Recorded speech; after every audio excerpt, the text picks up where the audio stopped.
Vanessa Passos e, dando continuidade à disciplina Técnicas de Redação e Arquivo, apresentaremos na videoaula 2 os conteúdos, regras da escrita e noções de documentação em arquivo. Regras da escrita. Nesta unidade, o objetivo é tratar de tópicos gramaticais aplicados à escrita e daremos ênfase às regras da escrita oficial, algumas regras da linguagem e redação oficial. Regras da escrita oficial. A escrita oficial apresenta regras que são seguidas para que haja a padronização de documentos. Podemos dizer que a escrita oficial é uma variedade linguística considerada padrão.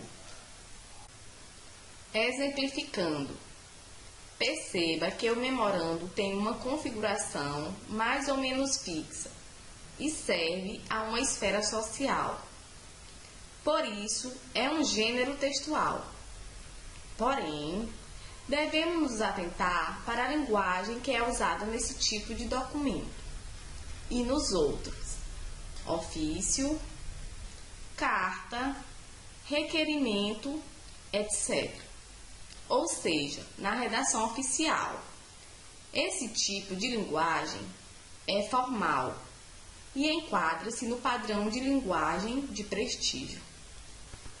Assim, fazem parte dessa linguagem algumas regras que ressaltamos a seguir.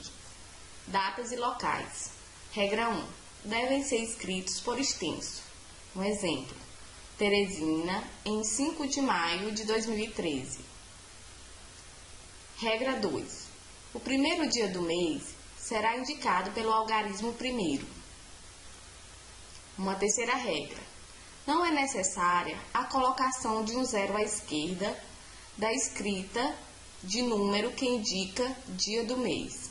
Exemplos: Brasília, 2 de agosto de 2006. Lei número 1233, de 6 de abril de 2012. Uma outra regra da linguagem importante é o vocativo. O vocativo invoca o destinatário. É a expressão utilizada para chamar a atenção das pessoas a quem se escreve. Deve ser seguida de vírgula. Algumas pessoas, no lugar da vírgula, usam 2 pontos. Exemplos: senhor diretor, senhora secretária de Estado. As expressões vocativas mais usadas são excelentíssimo senhor para a excelência, eminentíssimo senhor para a eminência, senhor ou senhora para a senhoria, meritíssimo para juiz. Outra regra de linguagem bastante usada na administração são as formas de tratamento.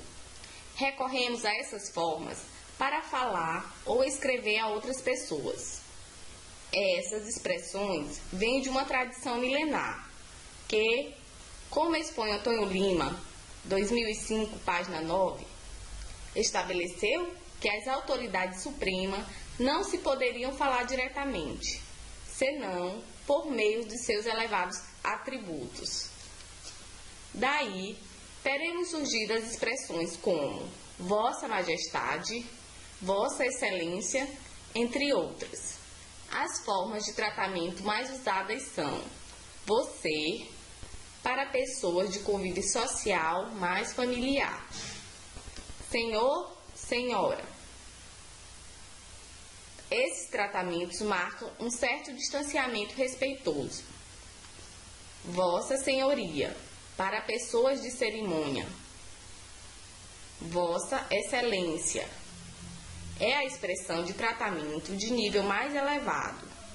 Usa-se para o Presidente da República, Presidente do Congresso Nacional e Presidente do Supremo Tribunal Federal.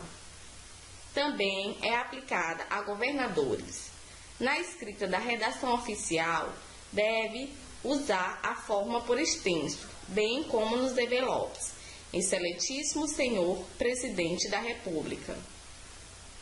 Vossa Eminência, o tratamento usado para cardeais. Vossa Santidade, tratamento para o Papa. Vossa Alteza, tratamento para príncipes e duques. Vossa Magnificência, tratamento para reitores de universidade. Vossa Majestade, tratamento usado para reis. Vossa Reverendíssima, tratamento para sacerdotes. Registramos aqui alguns tópicos que são peculiares à redação oficial. Contudo, ressaltamos que é indispensável que o secretário escolar tenha em seu local de trabalho um manual de redação e estilo atualizado, para que possa consultar as regras utilizadas na escrita, tais como o uso da crase, a colocação pronominal, ortografia, regência verbal e nominal, conjunção verbal e uso da pontuação. Linguagem da redação oficial. A linguagem da redação oficial é diferente da fala. Por isso, deve ser objetiva e clara. Devemos, portanto, evitar rodeios e lugares comuns, como exemplos. Venho por meio desta apresentar. Exemplo 2. Com certeza os materiais foram liberados. Prestamos atenção no exemplo 2. A expressão com certeza poderia ser perfeitamente excluída da frase, deixando-a assim mais objetiva e clara e sem rodeios. Ficaria, portanto, os materiais foram liberados. Misturar tratamentos pronominais, como mudança em um mesmo documento. Exemplo, em um mesmo documento tem as expressões Vossa Senhoria e para você. Discurso bajulador, como, exemplo, com intenso apreço e admiração que tenho por Vossa Senhoria. As palavras com intenso apreço e admiração demonstram um discurso bajulador. Nesta unidade, também iremos ver noções de documentação e arquivo. O nosso objetivo é expor sobre os temas documentação, documentos e arquivos. Iremos ver os tópicos documentos, arquivos, tipos de arquivos, destruição de documentos e transferências de documentos. Documentos. Os documentos norteiam a nossa vida. Precisamos deles para registrar nossa presença e nossas ações no mundo. Uma pessoa comum, ao longo de sua vida, é possuidora de registro de casamento, cartão de vacinação, ficha individual escolar, boletim escolar, históricos escolares, diplomas, dentre outros documentos. As instituições públicas ou privadas são produtoras, receptoras e, além disso, preservam e guardam grande quantidade de documentos. Muitos documentos, com o tempo, deixam de existir, mas outros são preservados como memória viva. Documentos administrativos e históricos são arquivados em lugares próprios para isso, tais como instituições privadas ou públicas, centros de documentação, bibliotecas e etc. Assim, portanto, segundo o dicionário Wise eletrônico, documento é qualquer escrito que possa esclarecer determinado fato ou objeto de valor documental, como construções, peças, papéis, filmes, fotografia, entre outros, e ainda algo que instrua, prove ou comprove cientificamente algum acontecimento. Documentação. Para que seja mais fácil o acesso aos documentos, estes são produzidos e normatizados, registrando fatos e conhecimentos conforme sua função social. Desse processo surge a documentação, que constitui o conjunto de métodos que tem como objetivo a produção, sistematização, distribuição e utilização de documentos. Quanto à finalidade, a documentação, vamos ver o que João Bosco Medeiros e Sônia Hernandes têm a dizer. Em sentido amplo, a documentação tem por finalidade reunir e organizar todos os conhecimentos que o homem adquiriu através dos tempos, e com isso permitir sua divulgação e utilização, proporcionando o desenvolvimento da ciência e da tecnologia. A finalidade da documentação, na maioria dos casos, depende da forma como foi organizada e de como é utilizada. Função social da documentação. A função social da documentação é auxiliar o planejamento, o estudo, a pesquisa de qualquer campo ou nível, a busca da história, de fatos, isto é, referências necessárias para se tomar decisões e, sobretudo, gerar informação.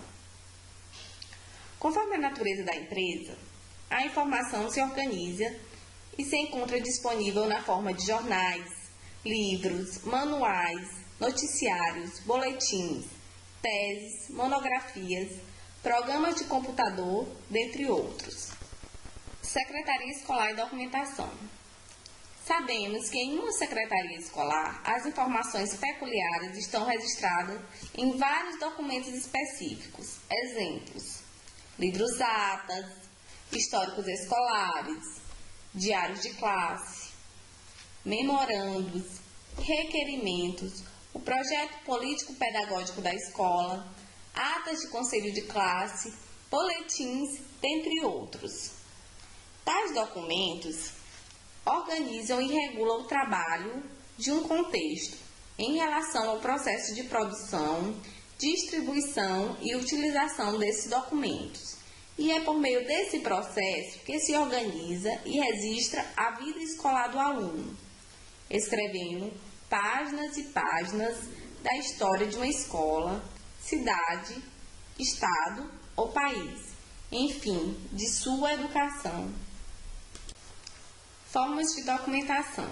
Conforme a organização, utilização ou finalidade, a documentação pode ser comercial, quando é organizada e utilizada pelas empresas e destina-se a fins estritamente comerciais. Exemplos: notas fiscais, notas de empenho e etc.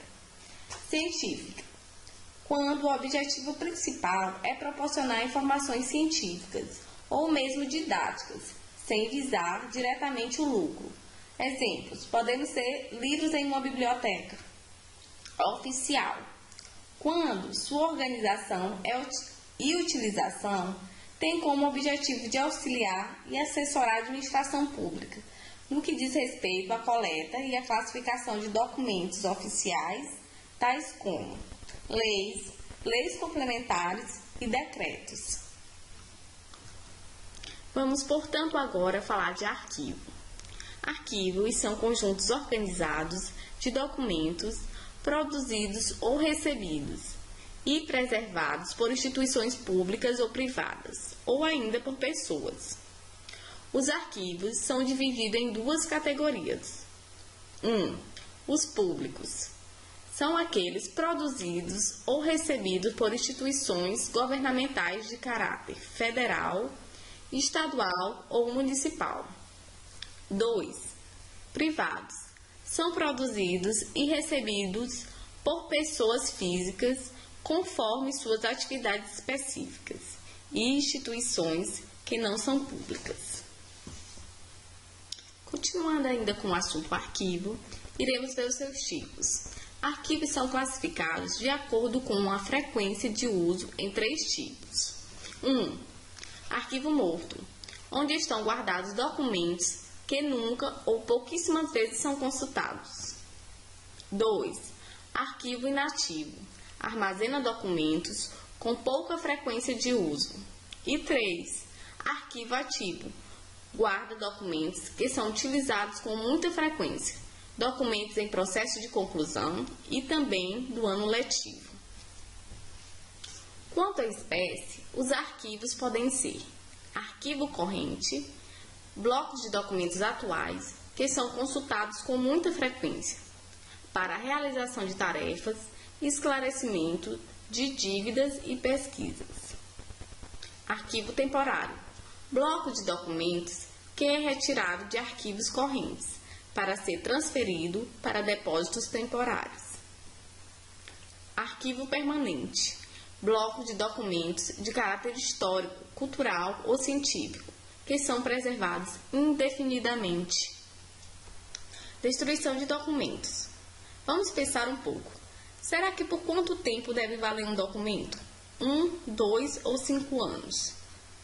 Para que possamos destruir qualquer documento com data de validade, de domínio público, que não serve mais, precisamos fazer o registro em documento próprio e observar primeiramente as regras da instituição. Transferência de documentos.